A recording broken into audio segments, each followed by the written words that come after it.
Today our topic is Youth Conclave on Idea of India.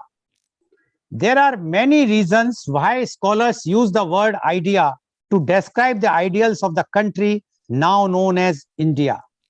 India is an ancient civilization, but as a modern nation state, it is a very young, having taken birth in 1947 when British India was divided into India and Pakistan.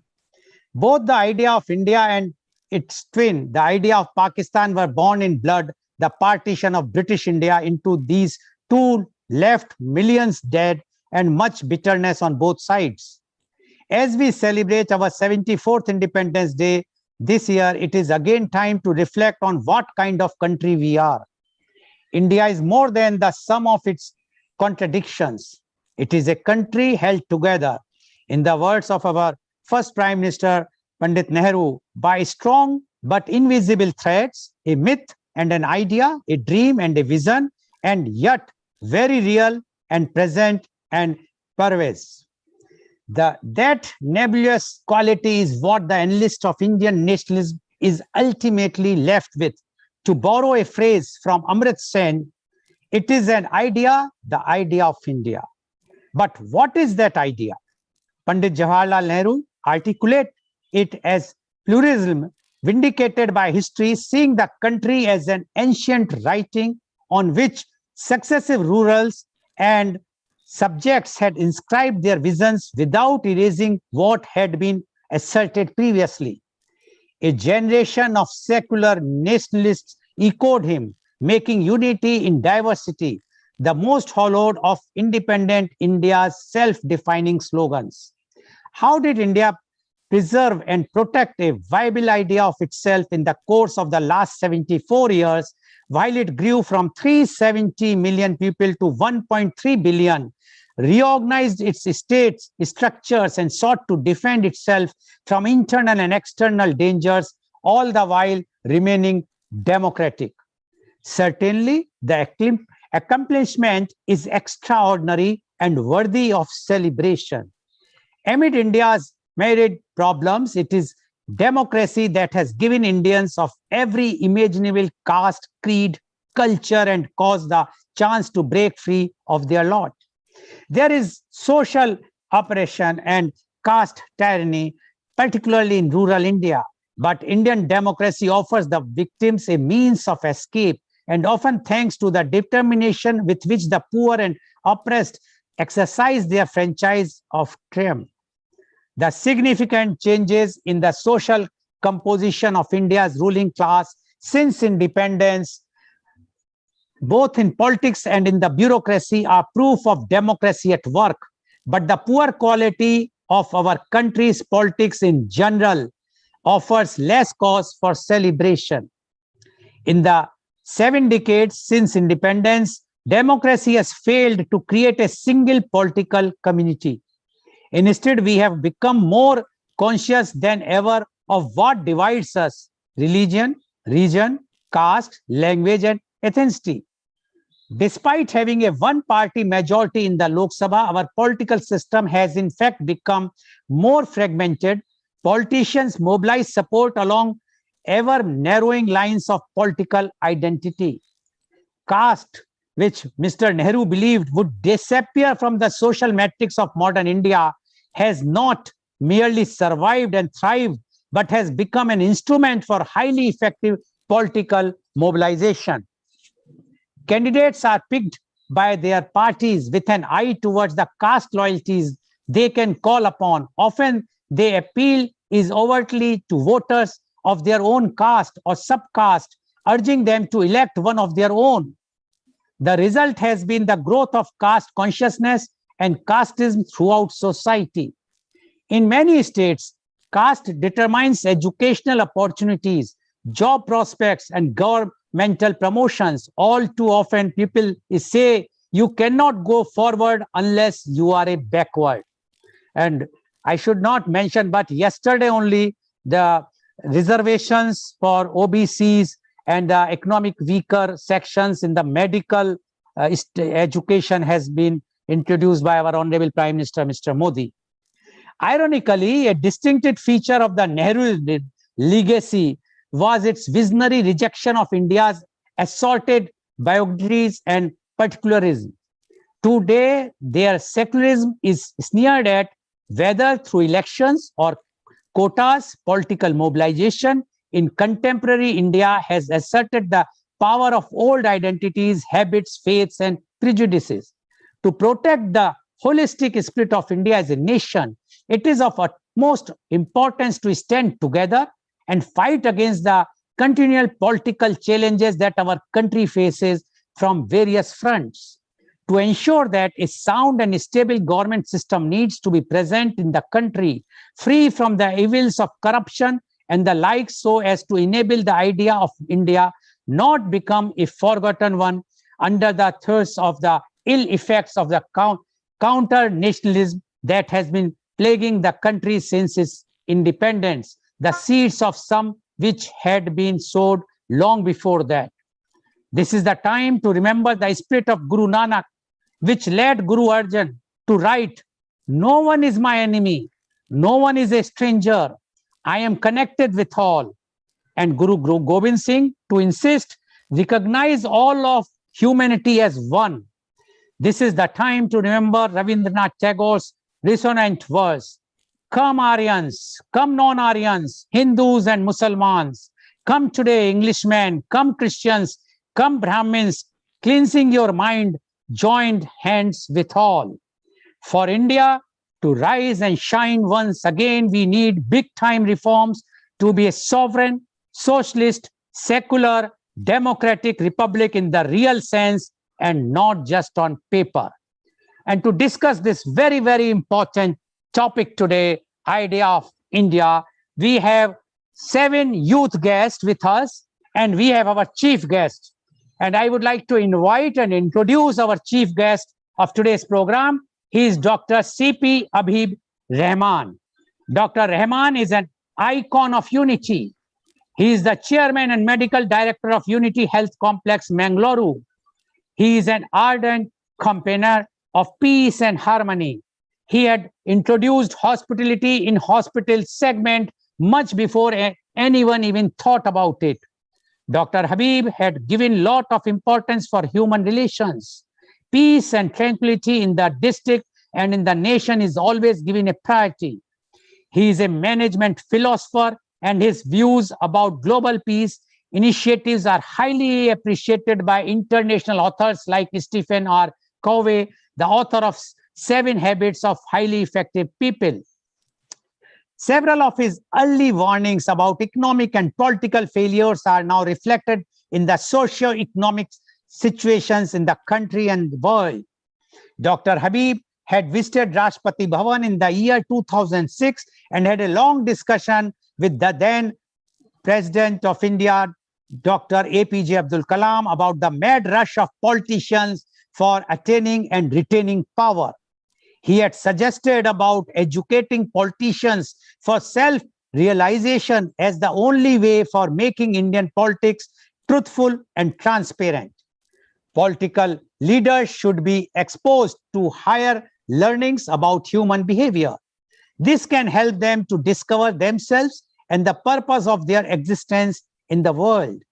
This will only lead them to achieve peace within themselves. Country will become peaceful when leaders in the country achieve peace within themselves. Dr. Habeeb always compared planet Earth being a flight. It may collapse when the passengers go against peace in the flight. Welcome, Dr. Habeeb Rahman, on our show. Dr. Rahman, you are a visionary, I must say, who has seen what is going to happen, say, so many years back. And when you discussed with the then President Dr. Kalam in 2006, and now we are almost 15 years from that time, the things are happening which you have discussed at that time. It shows your farsightedness. Now, we would like to know your views on idea of India. Dr. Habeeb Rahman, please. Thank you very much, Mr. Lal Goel. I'm happy to be a part of your program. And when yesterday I got a call from you, I was really having some other engagements. But because of your call and your interest in the subject, what you have been doing, I thought I should not miss this opportunity. I must thank you again for doing, and I must congratulate you for your wonderful work of spreading the message of all development, peace, and progress in your area and nice place. Mudabudri, I know you are staying there, very nice spiritual place, and doing all this wonderful program, appreciating the people of India and elsewhere. Thank you, Mr. Goel, for calling me for this program. Since yesterday night, you told me I had a very limited time to prepare myself what could be talk today. Then Mr. Paulo said, you better speak extempore, that will be better than prepared speech. The subject is quite interesting because two things I find here. One is India, our country. The second one is youth. What is the role of youth in the idea of India?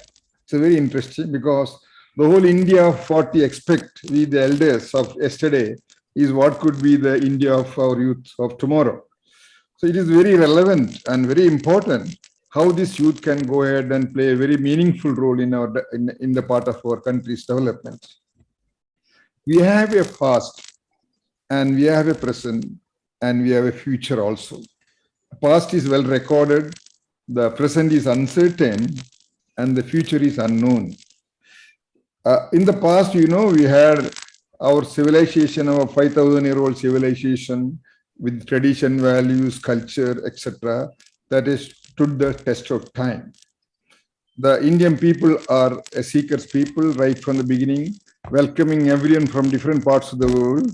Like the early days, Aryans came, then the Mughals came, then the British came, and all the people welcome and absorb a part of our system. So we have an inherent culture of assimilation to welcome to any people from around the world. That's the culture of India. And our independent India came out of efforts of our very eminent leaders of their struggle against the British rule.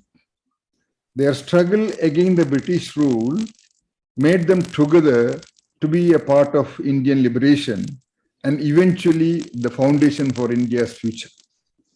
Mahatma Gandhi, Pandit Jawaharlal Nehru, Vallabhbhai Patel, Abul Kalam Azad, and many others also, freedom fighters, Ambedkar, etc. All these people combinedly joined together and put their intelligence, what could be India at that time, 75 years back, and what can be a future. Mahatma Gandhi, unfortunately, could not live for long. He was a father of a nation. He still is a father of a nation, who is an exceptional individual among the community of nations, who was a politician who won for the freedom, but did not rule the country. And when the West invaded in the Second World War, finishing the whole Second World War with the Japanese in bombing, etc., he fought our freedom from a new weapon, what is called satyagraha or ahimsa, and non-violence. And that has become a phenomenon for all the people around the world. But subsequently, his protege, his student, or something like companion of Pandit Jawaharlal Nehru, who laid the foundation for India for the future. He was a Democrat, he was a freedom lover, and he is a socialist, not a communist, but almost same policy, very secular, and come from very high Brahmin community.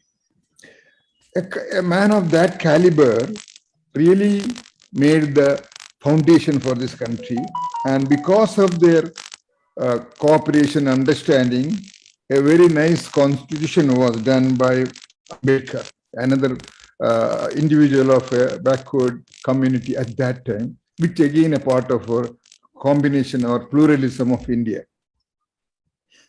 And with that, democracy, rule of the law, and a strong economic social justice, secularism, we built the country to such a global level. Today, we are well accepted, a part of the world community of nations. Now, what can be the future of India among these competing nations around the world now?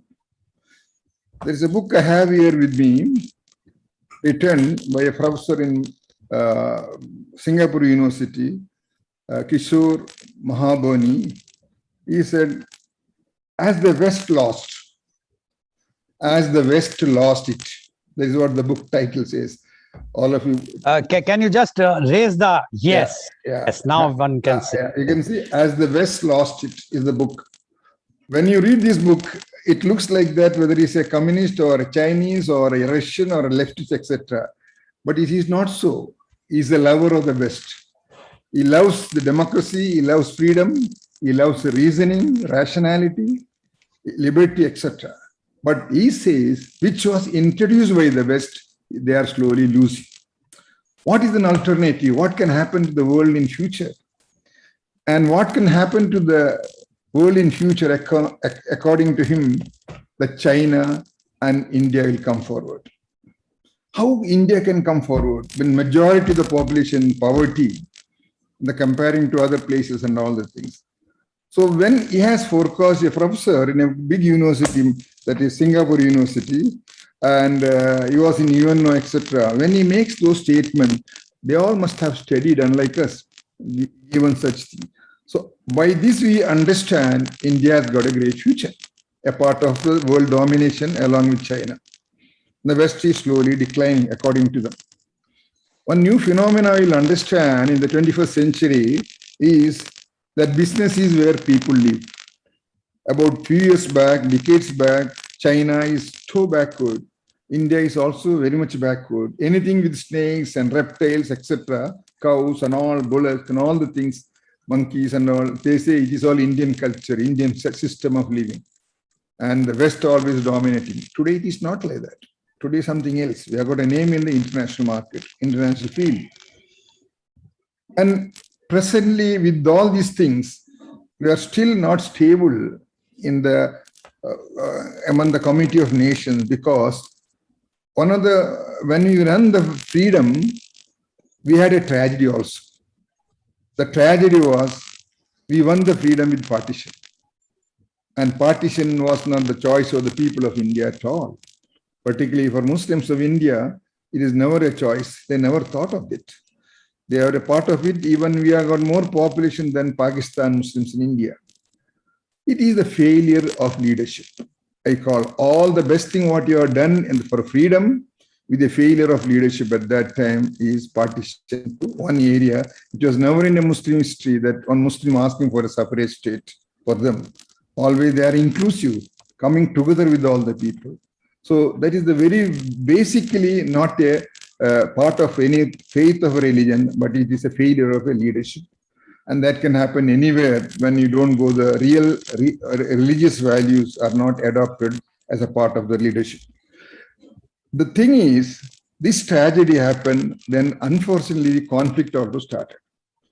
And that conflict, what I call this partition of India into India and Pakistan was a failed leadership and a political earthquake.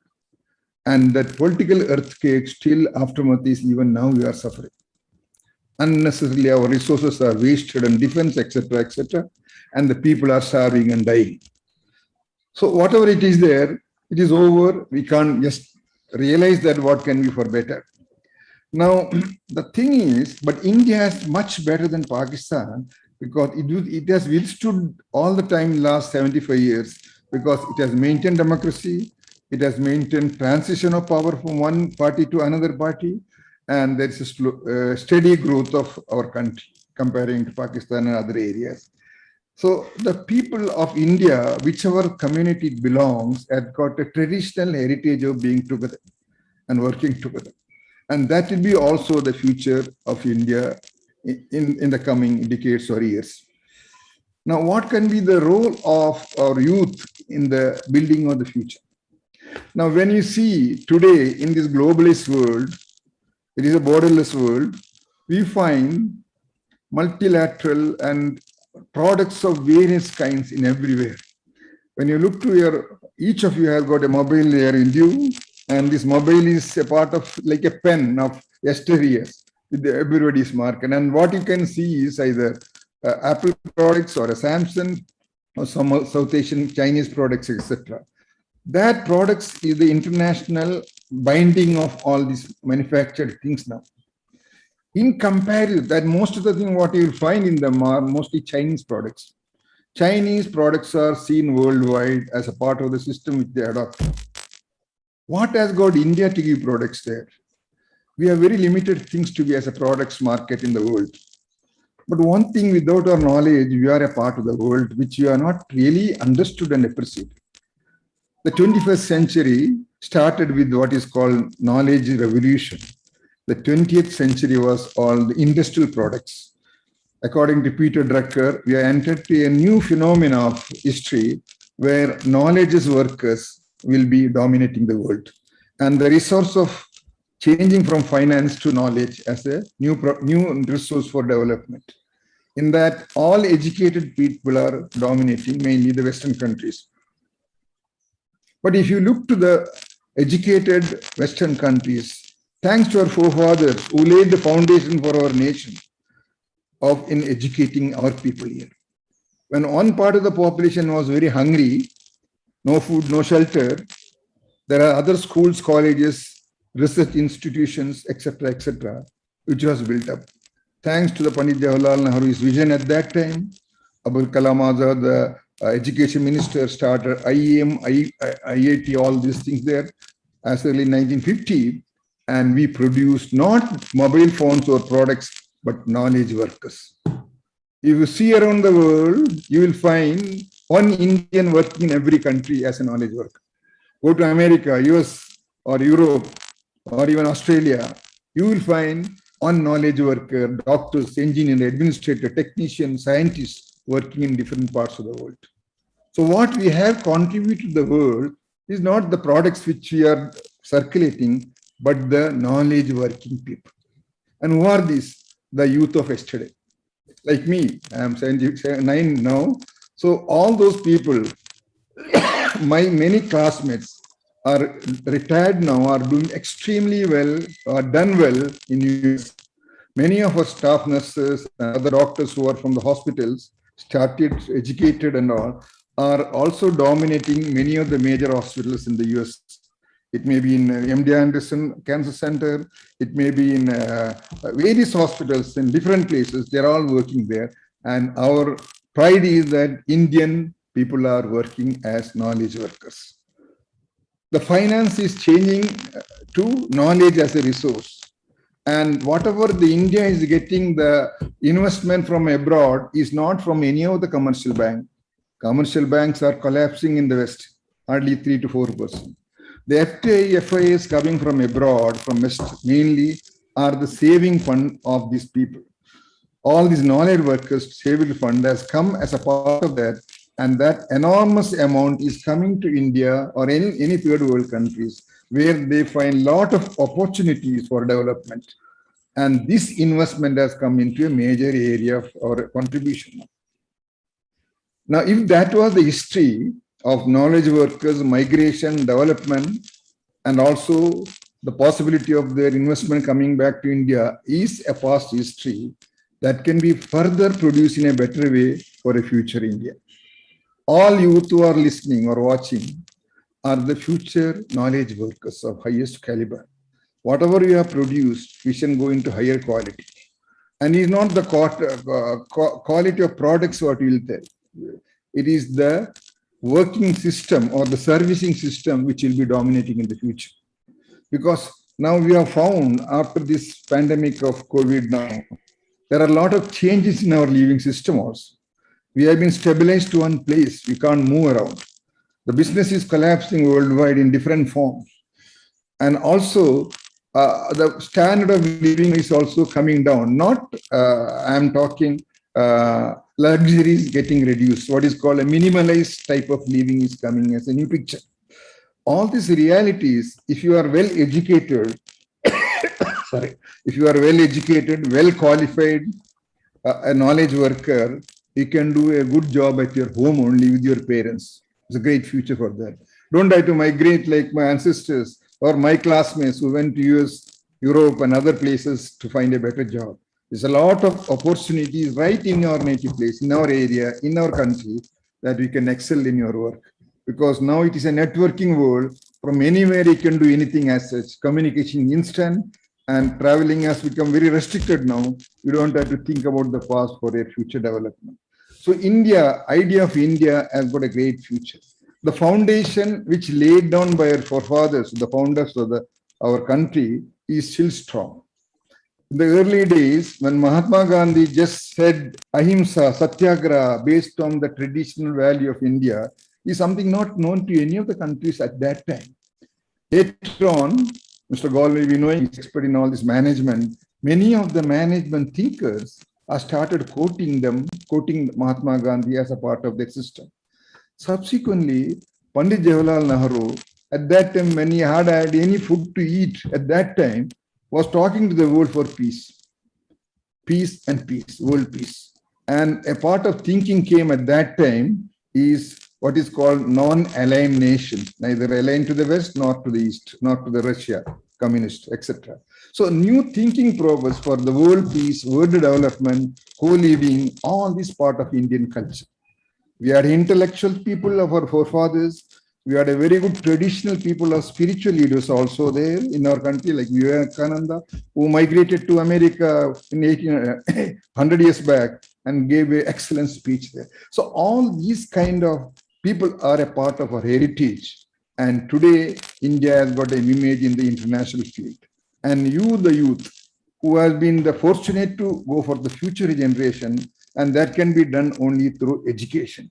Education is very valid, very important. Invest all your things on education. Borrow money and get educated. Government is encouraging on education. Education, not learning. It is not something like you learn from other. Education means something what you are contributing and teaching later, having learned first. That is a part of education. And that is how you can excel and dominate anywhere. America is dominating because of their knowledge. The Europe is dominating because of their knowledge. The Japan is dominating because of their knowledge. You must continually upgrade your knowledge, upgrade your qualifications. Then only you can find the existence. It is not the billionaire who is well recognized. If suppose tomorrow,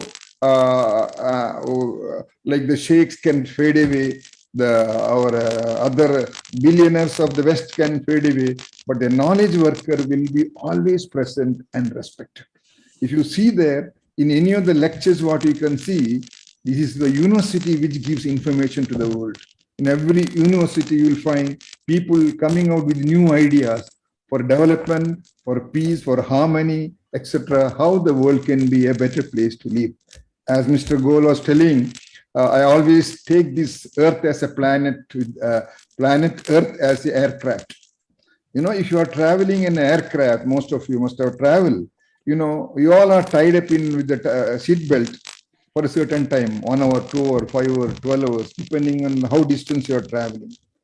Anything happens to the our movement or activities there, the flight may collapse, it may crash. You also don't know, we are traveling same in the Earth. Earth is not stationary as you think, it is moving. And we are tied up with the seat belt of gravity. What is the method we have to live in now?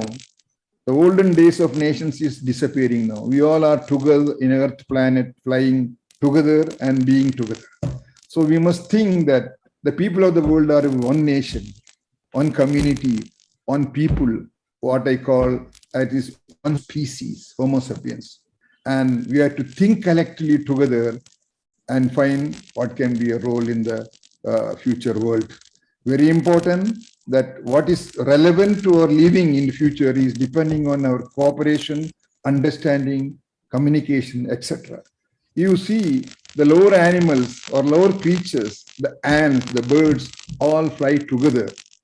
They don't have any problem. They don't quarrel each other. No bird kills another bird. No ant destroys another ant. It is only we do that. For that, we require a higher level of understanding about ourselves and also our role on this planet Earth. I wish all the best for the youngsters, youth, because it is you who has to create the future of tomorrow.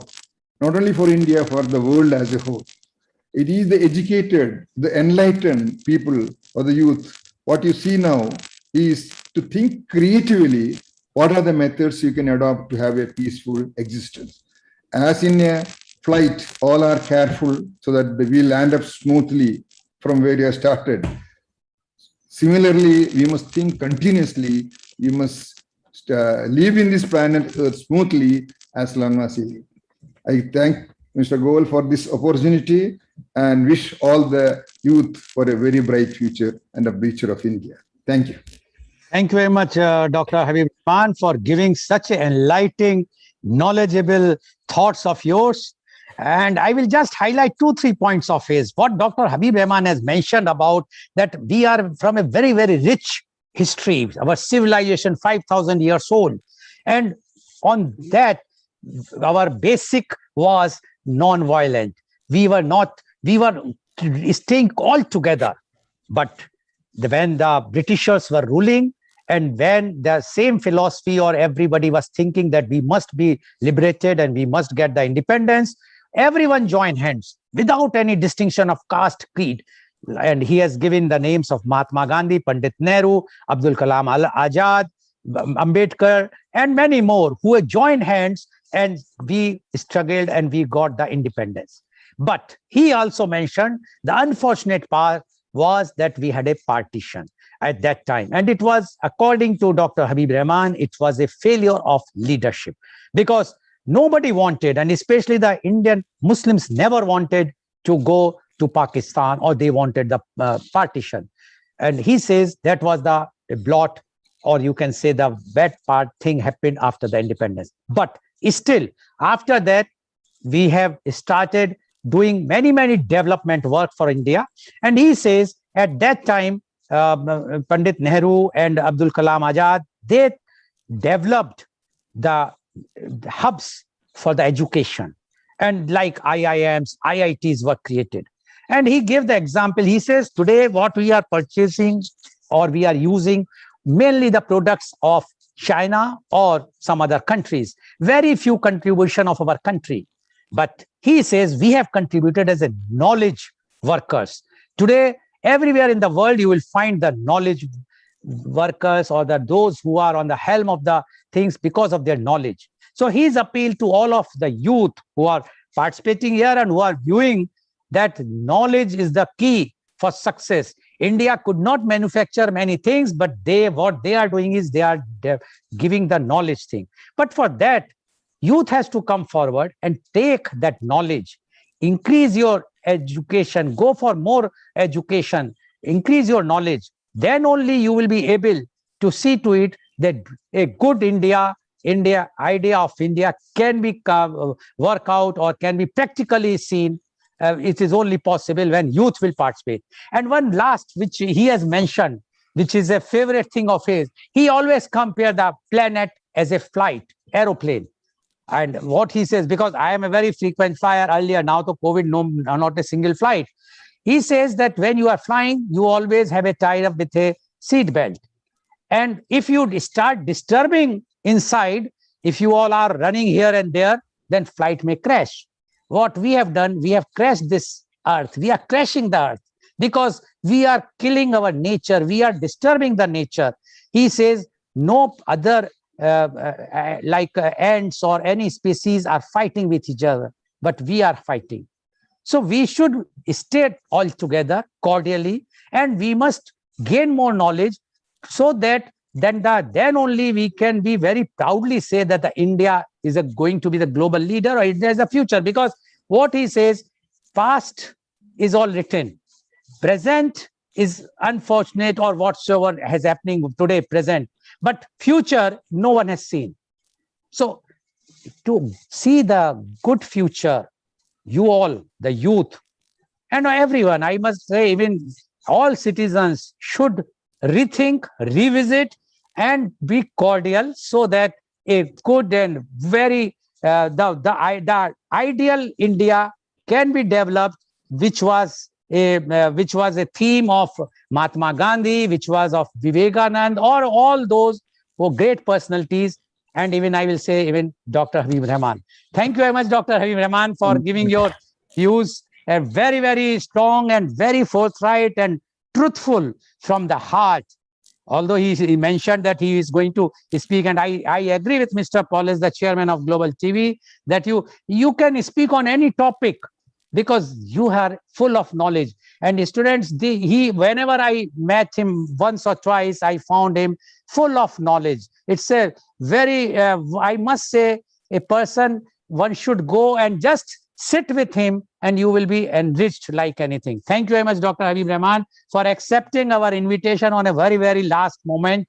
I'm really sorry for that, but we know that you are the only person who can talk on this subject very nicely. Thank you very much once again. Now I would like to invite my first youth guest, and she is Miss Aditi P.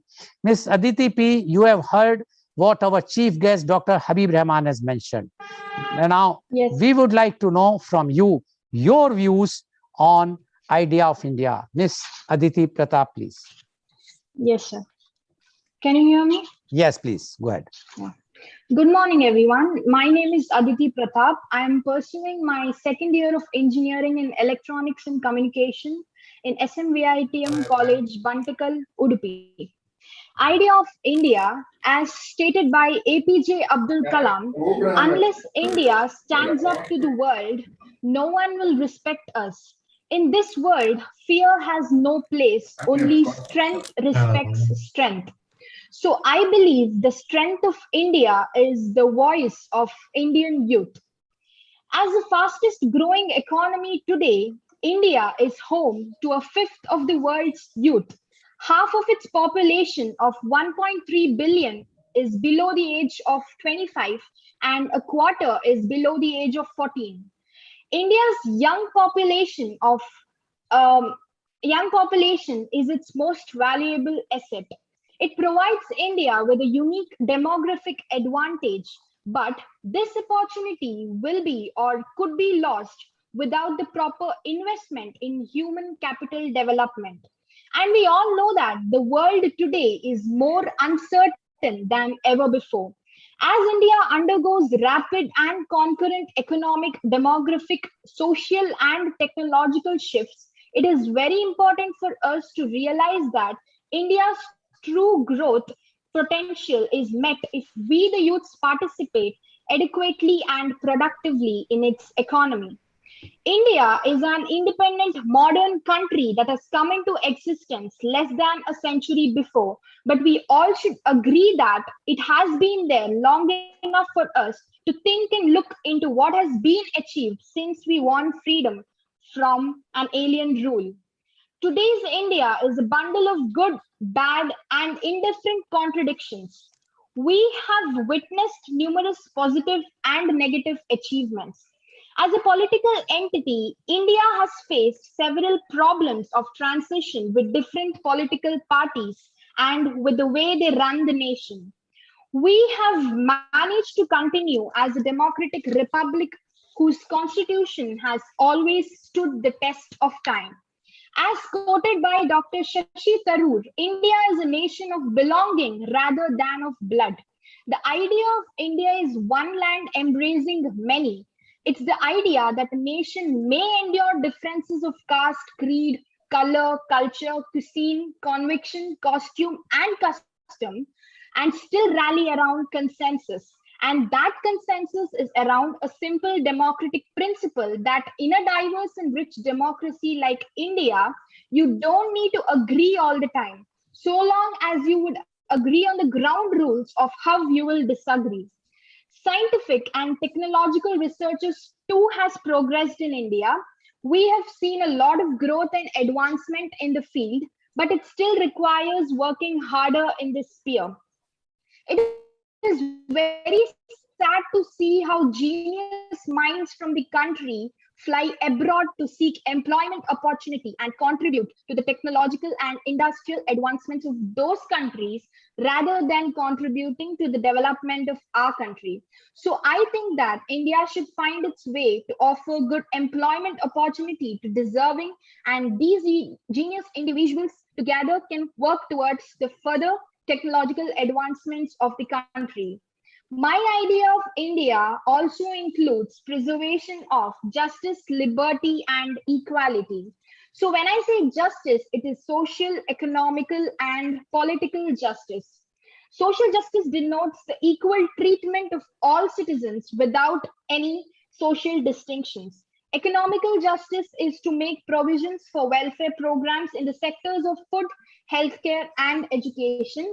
Political justice is to enable all individuals to run for elections without any discrimination or background. Equality means the absence of special privileges to any sections of the society. So I conclude by saying that the wise youths that we have out there should be taken into consideration. Some of them, though educated, are unemployed. They should be given an opportunity to expose their intelligence to the world and make themselves into someone.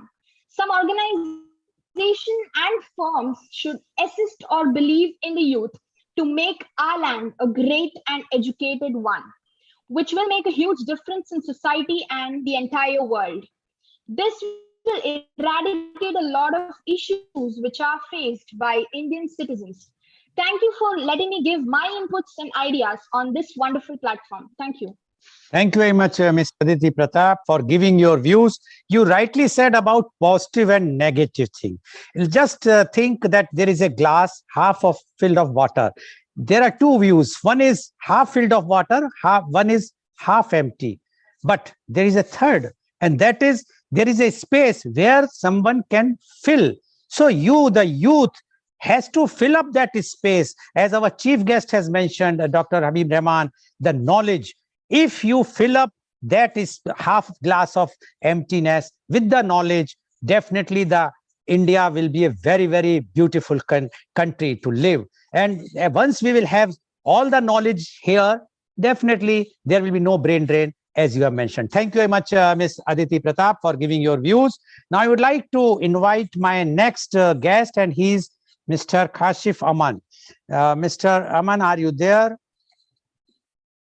Mr. Kashif Aman, you are there? Yes, you are there. Good morning, sir. Yes, I'm Good here. morning. So, Mr. Aman, although you joined late, so you have not heard what chief guest has mentioned, but you have heard what our earlier youth guest has mentioned. So now we would like to know Absolutely. your views about the idea of India.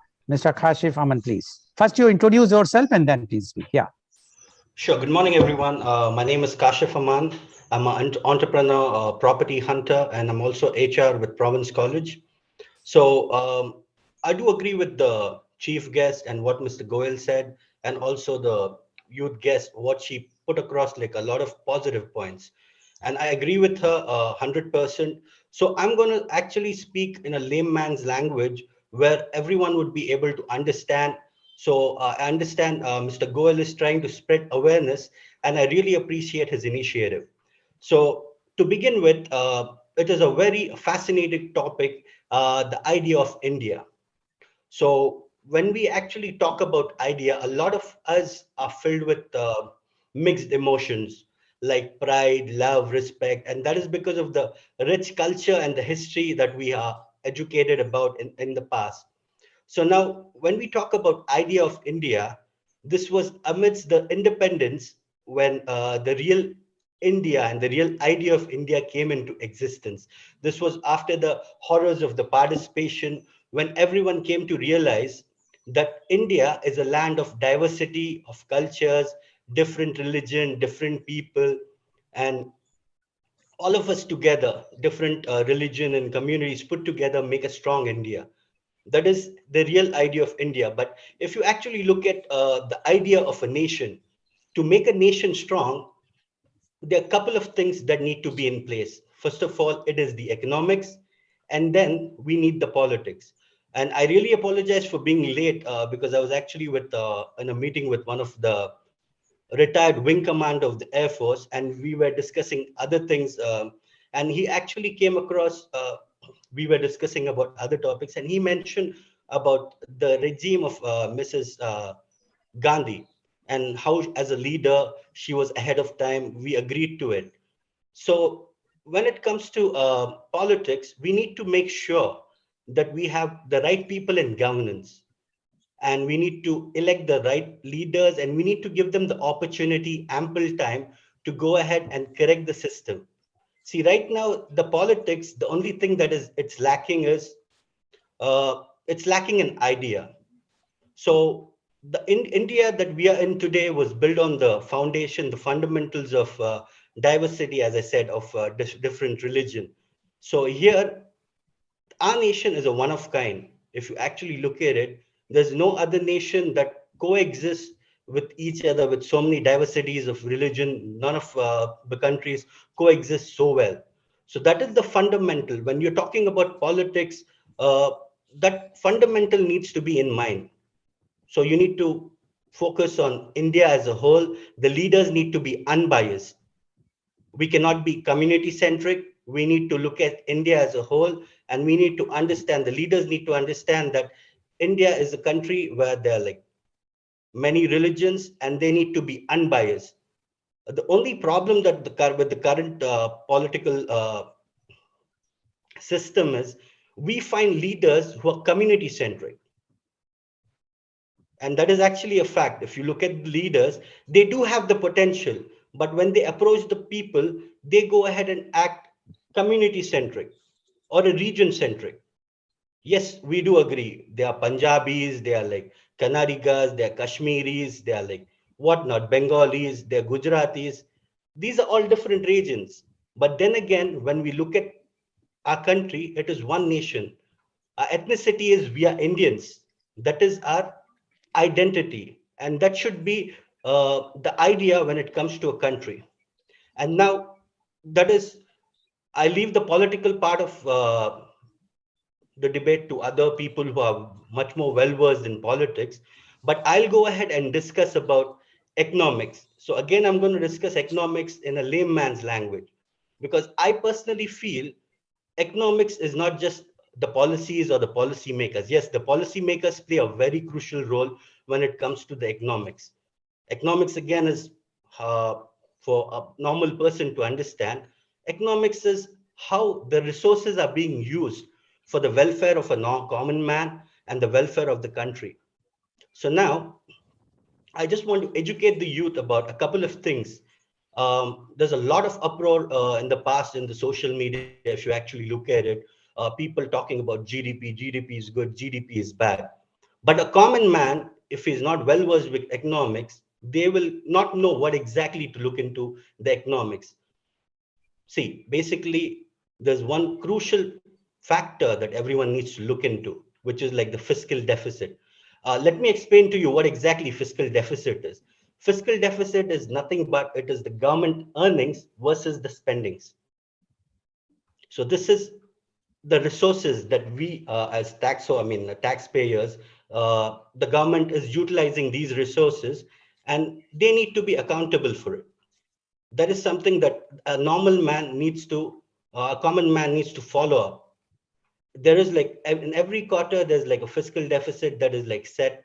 I mean, this is like a budget is gone ahead and allotted to the government so that they can go ahead and take care of the state and the country. So now, the only reason the economy is in a bad state is because this fiscal deficit always uh, goes ahead and exceeds the government's earnings.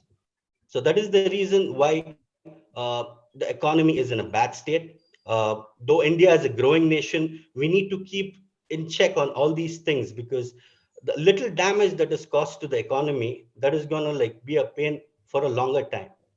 So that is something that we need to look into. We need to educate the youth. We need to come up with a proper a community who can actually question and keep that in check. And the second thing is per capita income. Per capita income Please again be is like, brief. yes, I'll be brief on that. Per capita income is like, then again, the earning of a particular individual in a particular region. So that is, and the cost of living, the lifestyle, that is what the per capita income is. So these are something that the youth need to keep a check on. They need to educate everyone and they need to question the government and the government bodies to keep this in check, because the economy basically is dependent on these two things. These are the two important factors that the economy is dependent on. And as a nation, we can do wonders, because the population of India is a lot, 1.3 billion, and a lot of like job opportunities can be provided by the government, keeping in mind the government sector, how the government operates and everything. So if you look at the other nation who's like Please as conclude. popular, yes, yes, Yes, please. Thank you yes. very much, Mr. Aman, for giving your views. You have mentioned that there are political and economic, basically, you have mentioned about the ideas. But, and you mentioned that we have a diversity in the politics. The bad part of the politics is that we are talking about the reason why is Gujarati, Punjabi, Kannadigas, and all those things. But there is a very big constituency that is of youth. You are 65% below 45 years of age. But unfortunate part is that 1952, the first parliament was having 26% representation of youth MPs below 40 years. And this parliament, that is 2019 parliament, only 12% are below 40 years. So this fault lies with the youth, you people. If you will think that there is a constituency of 65% among you, then forget Punjabi, Gujarati, Marathi, Kannadigas or Tamil, nothing. The youth population. So you can create a youth constituency yourself, and then you will have a representation of 65%. Then whether it's a physical deficit is good or bad, then the youth can control. So I think everything lies in the hand of youth. As our chief guest has mentioned, you have the potential to gain more and more knowledge, and you can put this knowledge even in the politics if you first decide you be above those small things about the caste and creed and religion, and you vote for the youth, and then we can think that one day the below 40 years prime minister will be there in India. Thank you very much, Mr. Kashif Aman, for giving your views. Now I would like to invite my next youth guest, and she is Miss Neema B. Shetty. Miss Neema Shetty, you have heard what our chief guest has spoken, Dr. Habeeb Rahman has spoken, as well as earlier youth guest. Now we would like to know your views on idea of India. Miss Neema Shetty, please. Yes, sir. Can you hear me? Yes, please go ahead. So, good morning, everyone. I'm Neema Bishetty. I'm second year Electronics and Communication Engineering student from SMVITM, Pantakal, Udupi. So, idea of India. So, about India, as Mr. Goel said before, India is an ancient civilization, but as a modern nation state, it is very young. Have taken birth in 1947 when British India was divided into India and Pakistan. It has been 73 years since we got independence, and that is this year, that is coming August 15, 74 years will be passed since we got independence. But still, India is a developing nation. India has done a lot of progress in the field of science and technology. It has been made advance a lot in fashion sector, entertainment sector. Its achievement has been globally recognized by the world. But do we have the confidence to say that India is a developed nation? No. So I would like to initiate my idea of India as a developed nation. I would like to see some of the factors that is required for the development of the nation. First of all, I would like to talk about education. We should not use education. We should not misuse education since it is a strong weapon that fight against all the odds affecting our country. There should be compulsory education to all children up to secondary level. Every Indian child would have to study at least up to a minimum prescribed level. This would ensure total literacy in India. Next, as we all know that India is a land of villages.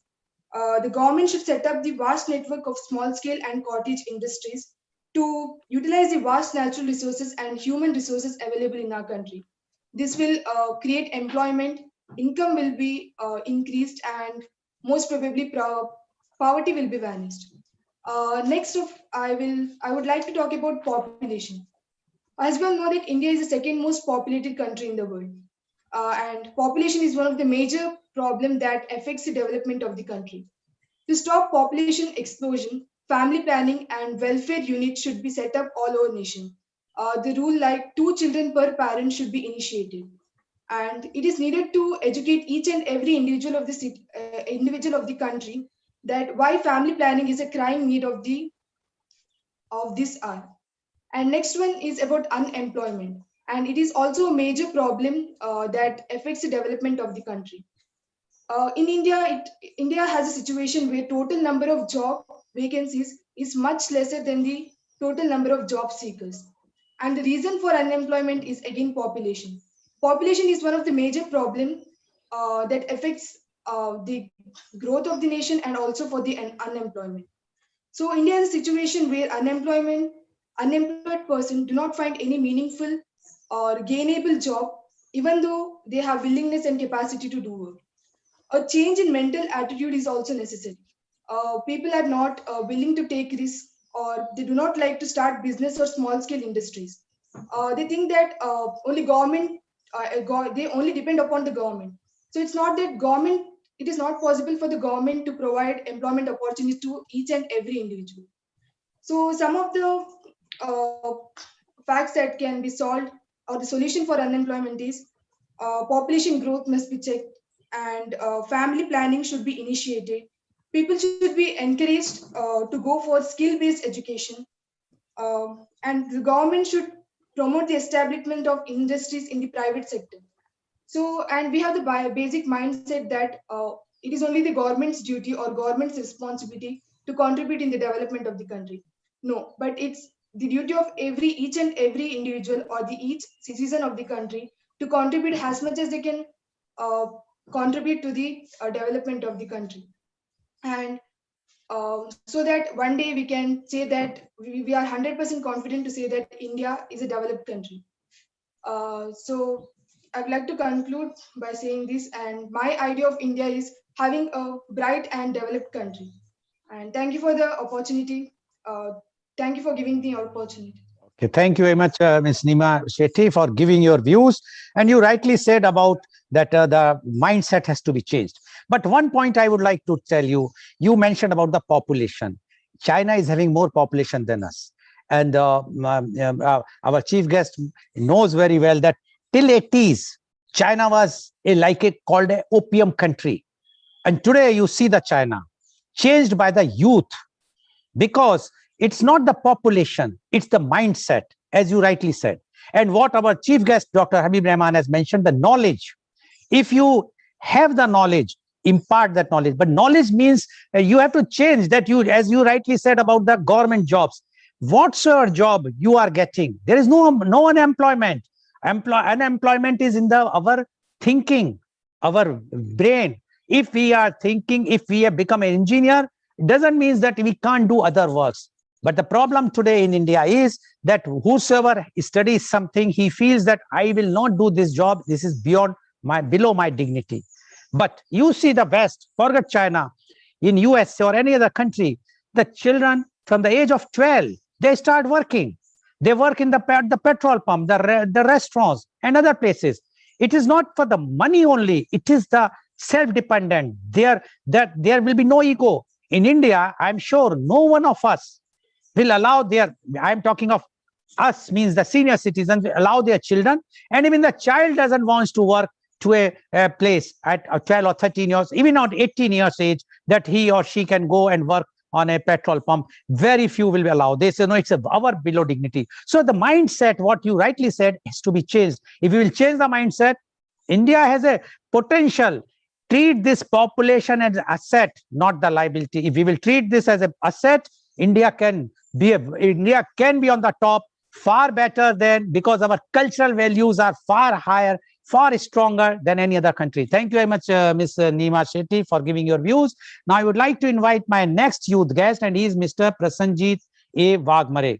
Mr. Wagmare, you have heard our chief guest, Dr. Habeeb Rahman, as well as earlier youth guest. Now we would like to know your views on idea of India. Mr. Prasanjit A. Wagmare, please.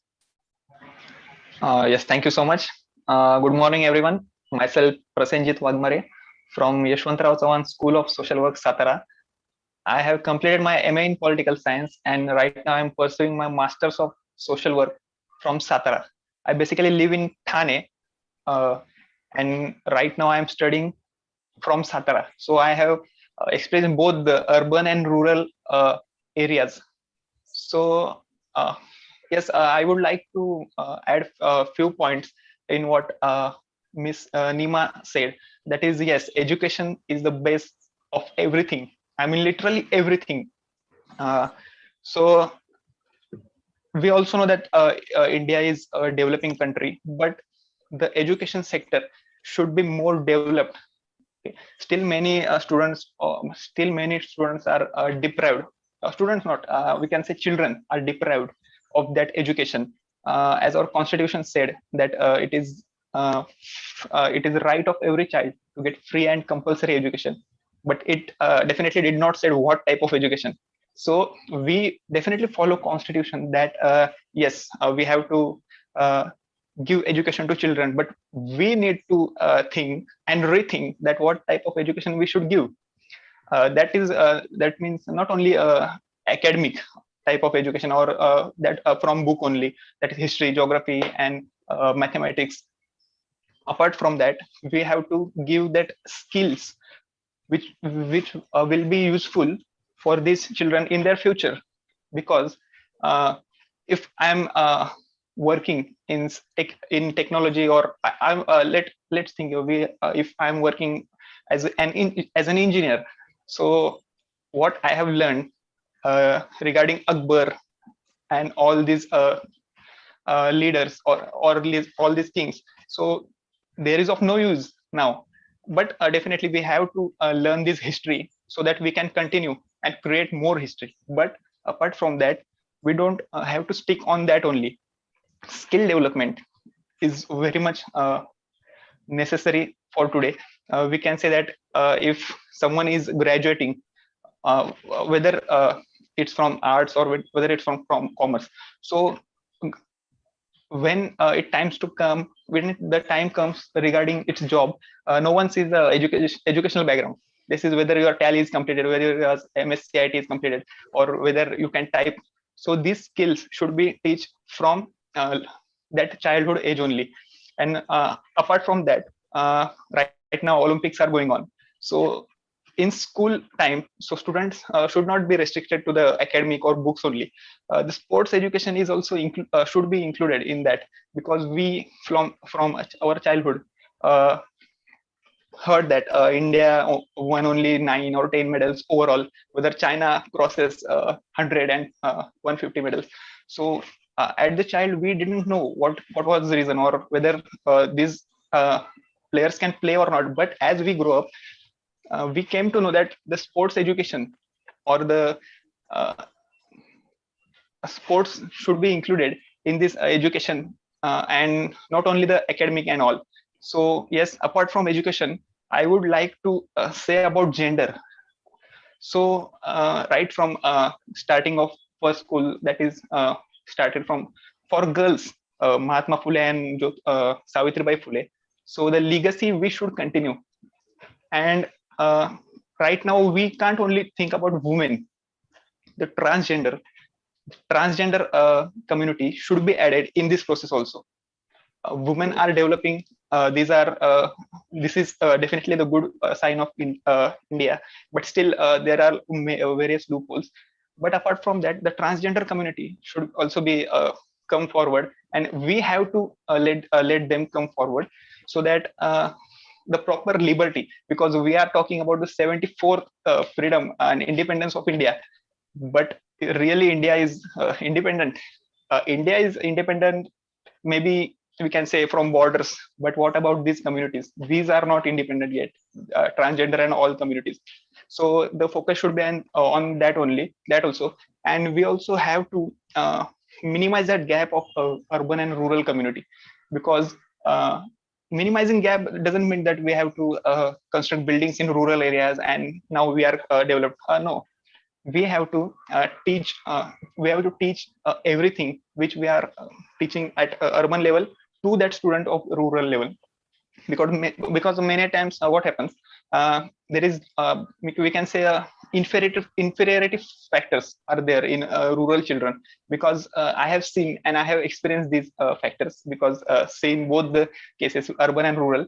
So we can add that English language or various other language to education of these rural area children, because many times what happens when it comes to English, so they their type of you can say they underestimate their self. There is a type of inferiority factor in them, that we can't speak English. Okay, they are understanding the English, but they can't speak English because they have neglected, not they, but their teachers have neglected the fact.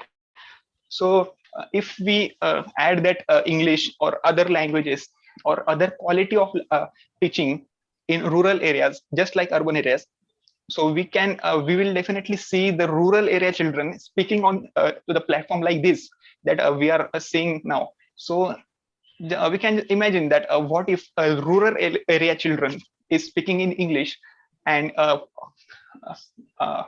keeping their thoughts and opinions in front of all of us. So that area I will suggest that this is important. And education, yes, and education and rural area, we can say there are lots Please be of brief. Okay, sir. Yes, sir. Yes, we can say that education is very much important. That addiction and superstitions.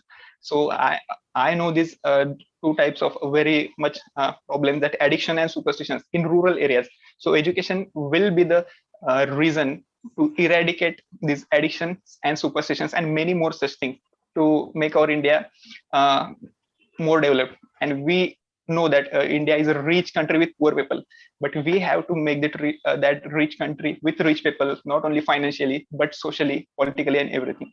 That's all from my side. Thank you so much. Thank you very much, Mr. Prasenjit Wagmare, for giving your ideas. Yes, what you said, that we want to see that everyone should be rich, politically, socially, as well as the knowledge-wise.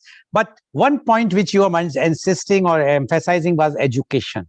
I am very pleased to inform you that last year on the same day, the National Education Policy 2020 was released.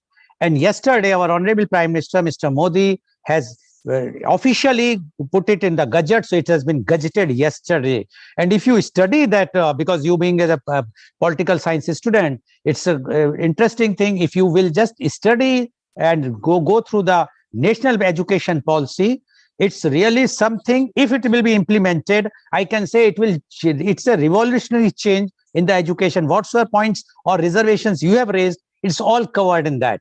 So that is very, very important thing. Now, only thing is, who is going to implement this education policy? Not only the government, the students, the youth. So as our chief guest has mentioned, you have to take the knowledge.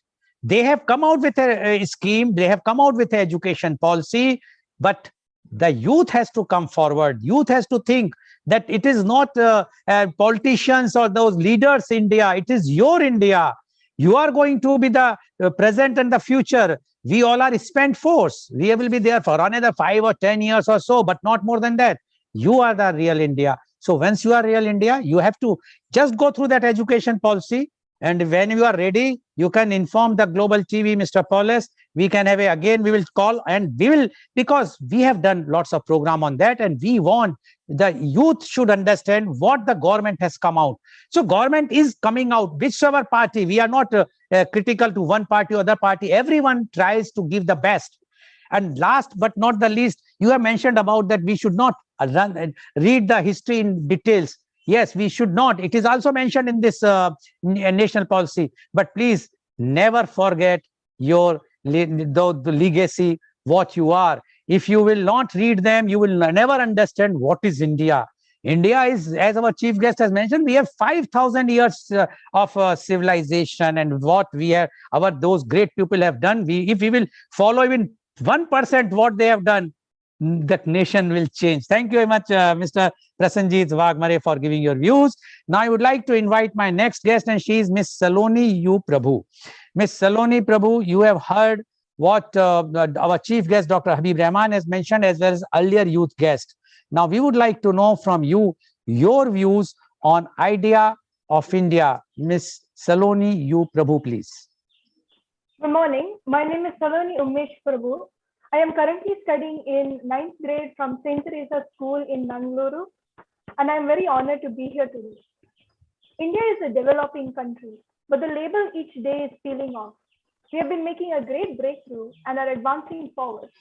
The COVID vaccine is doing its job and keeping the people vaccinated safe. And we are also grateful to the frontline workers for doing their job. When I think of India, I think of the flourishing culture and the fascinating religion and the very learned people here. But there are some things that we are ignoring in general. It's not considered important to all people, but it's one of the main problems. I completely agree with what Mr. Prasanjit said. 90% of the Indian education system is focused on the scope of research and practical learning for the pupils. We are not given the full opportunity to explore our interests or creative learning because we are bound to the specific syllabus and are not encouraged to go out and pursue our heart's desire. The basic education of students of school doesn't enlighten or prepare us for what's coming or what we want to do. Say there is a person who dreams of participating in the Olympics. For such circumstances, we are either told to go back to our studies or there are no good doors of opportunity. There is no proper training facilities for such things. Because of the lack of chances, support, and sponsors or training, we are forced to give up and go back to our studies. It's either study or become a failure. It feels like there is no other way than to just study, and get good grades and continue the loop. Studying is important. I'm not saying it's not, but it doesn't have to be in such detail that it just becomes useless in the future. There are students who are idealists and dreamers. Why should they have to feel that the career goals that are considered practical are the only ones that can be achieved? There is always that pressure to succeed in every area of life and finding the time to do it all. Young people are expected to be successful right from the start. But is studying the only way to be successful in life? There should be services providing all students equipped with practical life skills, improved confidence in personal decision making, increased self-esteem, overcoming gender barriers, and enlarging their access to information and services on reproductive health, nutrition, and overall wellness. There should also be a focus on the acceptance on the LGBTQ+ community.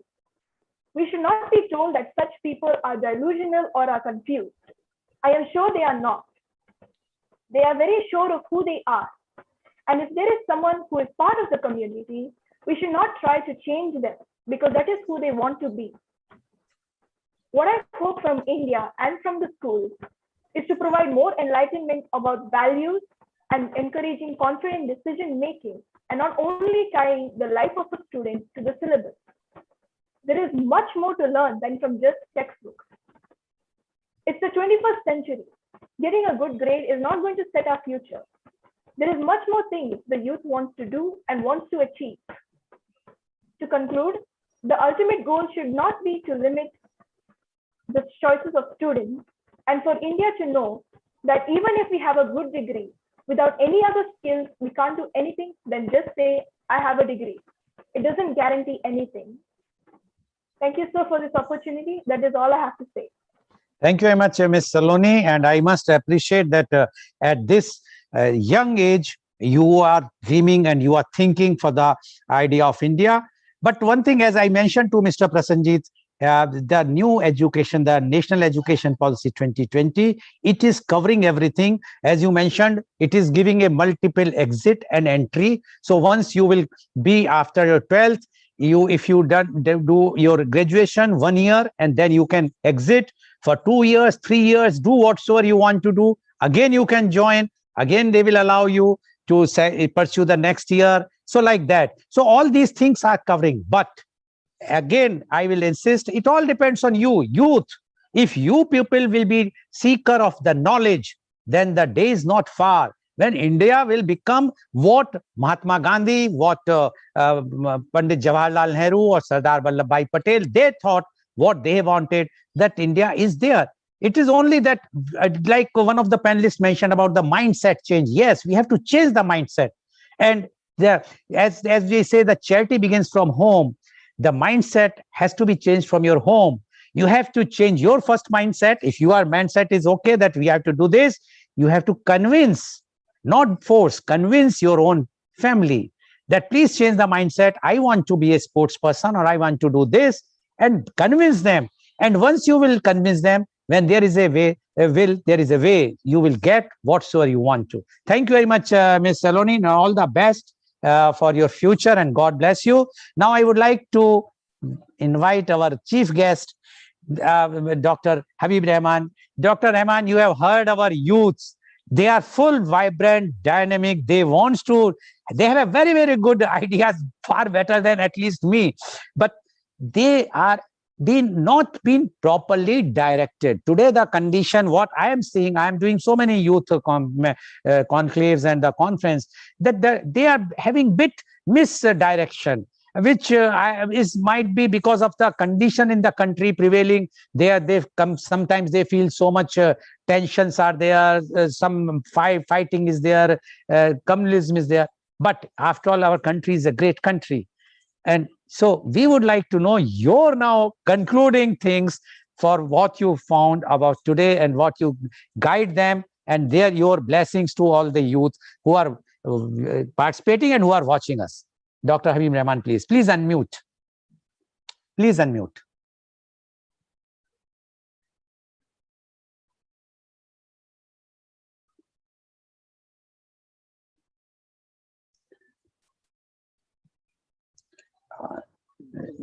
You have to just unmute.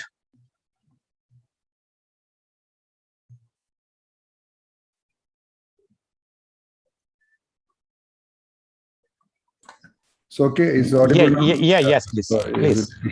And just stopped it. Okay, thank you, Mr. Goel. Again, I must tell you, your talk to youth, and you are also a part of youth. The program which you are doing with the youth for so many months, maybe, I don't know, years, something really thinking that youth mindset, you said. So it's a very good program. I must really compliment you for taking so much time and energy. I know to do this one every day is something unimaginable. I don't know. At this age, that particularly, and standing such a beautiful but alone. It's a great thing, Mr. Goel. Thank you and appreciate that. Now, today's youth has been also equally good. They have expressed their own opinions in whatever level they understood there. And for the youth, I must tell them that the life, or most of the people have their ages. And, I'm 70, some students are 20, 80, I mean, different ages and all, no? But there is another way of looking to the lifespan, that is in decades. The first 10 years is the early infancy, 10 to 20 year college level, 20 to 30 complete the education, 30 onwards, next decade, you start working there, 40, you have married and children, then 40 to 50 children grow, then you become grandparents, retire, and etc. See, so you are the prime of your life, youth.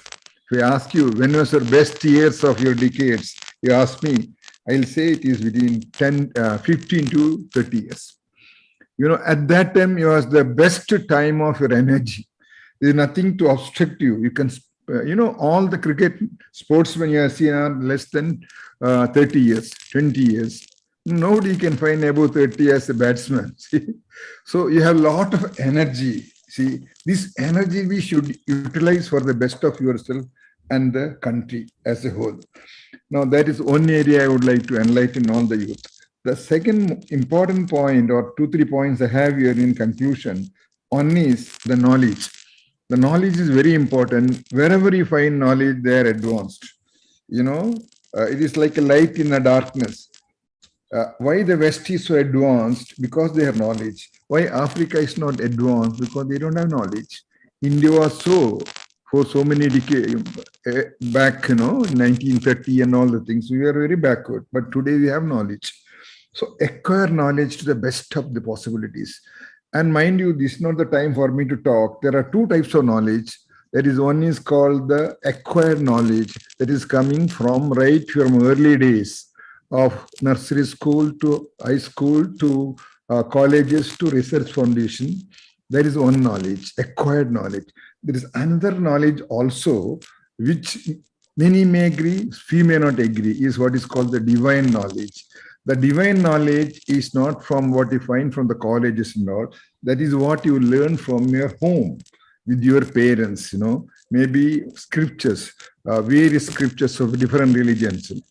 Hindus have got their own scriptures, Christians have their own scripture, Bible, Muslims have got Quran. All these scriptures, whatever maybe your understanding, is focusing on human beings. It is not focusing like our acquired knowledge. So what is very important, any civilization will sustain, particularly in future, if your acquired knowledge civilization is built on the divine knowledge foundation. And India is a very rich country with so many spiritual knowledges and religions. They can be a really great country in the world. What has been happened to the West is they sidelined this divine knowledge, focused on acquired knowledge, and developed the civilization. There is one area about knowledge. I'm not going to talk more about that because there's a different occasion altogether. The second most important point I would like to have this is education. What all you talked about education. We must start a new institution. We have colleges, we have institution, we have got medical college. In Mangalore, there are 7 medical colleges. See, it's a record in the history, in our world records, there's no such 5.5 to 6 lakhs population has got 7 medical colleges. There are engineering colleges, there are law colleges, so many colleges. We don't want any more, but we must have a new institution. I talked this earlier, as he said, with our former late President APJ Abdul Kalam, when I had a chance to meet in the Rashtrapati one, is we must start a new institution. Please forgive me if anybody is getting offended. See, is an institution for politicians, an educational institution for politicians. We don't blame the politicians. They are not having, they have got degrees. Some people have got degrees, highly qualified engineers, lawyers, and all things. But they don't have an education to govern to the best of their capacity for the people. They are educated to or to use their knowledge to govern themselves, either individual or their parties or their groups or the state, etc., etc. It's not so. We have to serve the whole humanity as such. The whole people, our citizens of the country together. So the politicians should be educated and they should be, we don't, another thing I want to tell you, don't blame the politicians. See, we should not blame the politician because they are the people who have come to the public life. If you ask any politicians, life is miserable. They all enjoy one side, the other side, they have a lot of problems, unable to, chief minister changing, that minister getting elected, and the party is getting lost. All these things are in their head. It's not so easy, but they have come to the public service. So let them also be in a public interest. So there is another thing, institution for the politicians. The third very important point I would like to have the idea of India is development of our rural area. See, one of the major problems, basic living things are not there. If you have read some of the writings of APJ Abdul Kalam, which he said, providing urban facilities to the rural area. He has said that. Whatever the facilities they enjoy in the cities, same thing should be available in the villages. In the villages, they don't have food to eat. They are not eaten for days. They are starving. Their children don't have a place to go for education there. There are no good roads, no electricity, communication, all is very difficult. But things are changing now. Now we must think the village or rural development, how the village can be developed in its own way. Don't have to become another Mumbai or Delhi or something. There is a wrong concept. Should not think of comparing to big cities. Those cities are not a good place to live in future. You must be able to, like Goel is doing, he's living in a beautiful farmhouse, coming from a big city. So he has abandoned the city and come and living in a village, beautiful village, very nice resort he has there, doing all these things as a for public interest. He's a very rich man. I don't know why he wants to do all this. It's a wonderful job. No, yes, a model, he has come back to the villages and trying to develop the village. Now the thing is, there should be a reverse migration now. We all go to cities for better life. Now the people should go from cities to the villages. urban to the rural area, because things have changed a lot in the last so many decades. Now, all the facilities are available in the villages now. Like electricity is available to a great extent, not full. And also communication is instant now, the satellites, etc. Phones are available, television is there, schools are there. So it's a better place to live healthily also, because you get good oxygen, see, in villages, and also less pollution. So things should go from development of the villages, or rural development should be focused for the future generation. And in that, I say land use. Land, plenty of lands we have all over the country there, and most of the people are concentrated on the cities. See, it's once the shift takes place from cities to the villages, we'll have a lot of area to do our work, land use or land development beyond agriculture. Your institutions, your organization, your factory can be done in villages and keep away from the cities. There is a migration to the rural area will be a big part of development, and mainly the land use. And the land use should also beyond agriculture. Agriculture number one, but beyond that, whatever you can do in the land, also you develop that. Then another important thing is, you don't have to become doctors, engineers, all big things, you become a skilled worker. See, the majority of our world now requires skilled workers now. Given at a time, you require, now pandemic, all of you have seen, there is dearth of doctors, engineers, nurses around the world. They call health workers now, frontline workers and all. And these are all not highly qualified doctors. They can't do anything much. What is being done by these people are all technocrats, health qualified technocrats. So like that, in every area, we require skilled workers. And that is a great demand in the future. And that is going to be another area of education and development. I think these are some of the thoughts which came to my mind as I was listening. And most of you are very good speakers, and there's a great future for you, because all of you are thinking on that lane, what can be there. One thing, last point I would like to share with you is, have an open mind. One of the biggest problem of this is prejudices. See, you are not like him, or I'm not like you. It's not like that. You are what yourself. You have got a great potential in you, and you don't have to compare to anybody as such. You can contribute to a lot of an area which you are interested. So don't have prejudices either, against the youth to the parents, or the caste to communities, language, regions, etc. All these things are boundaries. If you can transcend all the things, you can excel in your area of undertaking in your lifetime, which you can have very great future for yourself as well as the country. Thank you. All the best. Thank you very much, Dr. Habeeb Rahman, for giving such an enlightening, knowledgeable thoughts of you, and blessings to all the youth. I'm sure all the youth today has been enlightened very much. Those who are participating, those who are watching, and not only youth, all the citizens of the country and globally, they are very much enriched today. Thank you very much, Dr. Habeeb Rahman. So today's program has been live telecasted by V4 News, Global TV, V4 Stream, Malnadu TV India, Newsgaon se, Samvad Sarokar News, Bharat Post News, as well as it was shown live on Facebook and YouTube. And we're in our evening program, where we are calling one of the chief guest who is going to narrate his own autobiography, those who have achieved in their lifespan. And today my chief guest in the program called Kal Aaj Aur Kal Lal Goel Ke Sang at 4:30 p.m. is Professor Dr. Sharat Kumar Goel, industry professional, academician, mentor, international trainer and researcher. He is the director of Higher Education Institution, IIHS, Delhi NCR. So please tune in for Kal Aaj Aur Kal Lal Goel Ke Sang at 4:30 p.m. Thank you very much, chief guest Dr. Habeeb Rahman, for joining and giving enlightening so much. And thank you all the youth guests. Please keep learning, acquiring knowledge. The day will come that India will be a global leader, and it's not far. Thank you very much.